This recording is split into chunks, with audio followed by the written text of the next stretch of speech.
it possible that these protectionist measures around the region are possibly going to exacerbate the global price pressures to the upside on food? Yes, Mandy, we do think the risk is it does actually worsen food price pressures at a global level for various reasons. One, if you ban commodity X, then it actually leads to higher price of a substitute of that particular item.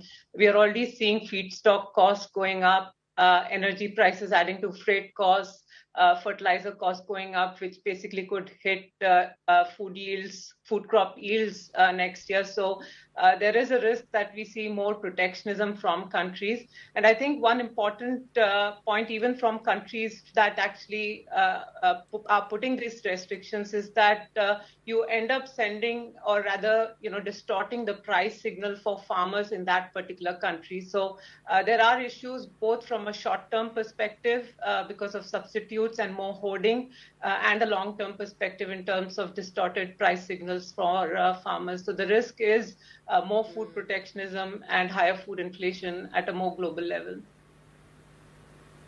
Indeed, and naturally, food shortages and food price inflation disproportionately affects those on the lower income scale.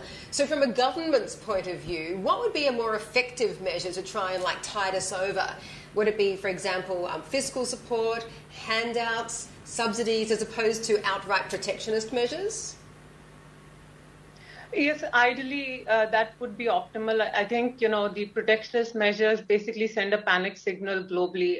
So as I said, it leads to more hoarding, and it can just worsen price pressures across the board for all countries. So everybody is worse off.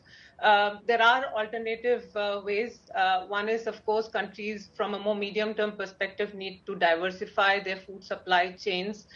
From a near-term perspective, in terms of fiscal responses, reduction in import duties is one, more cash handouts to lower-income households, greater subsidies is something that governments can look at, not just directly on food, but also on fertilizer, which goes in as an input. So part of the inflation burden can be borne by fiscal authorities.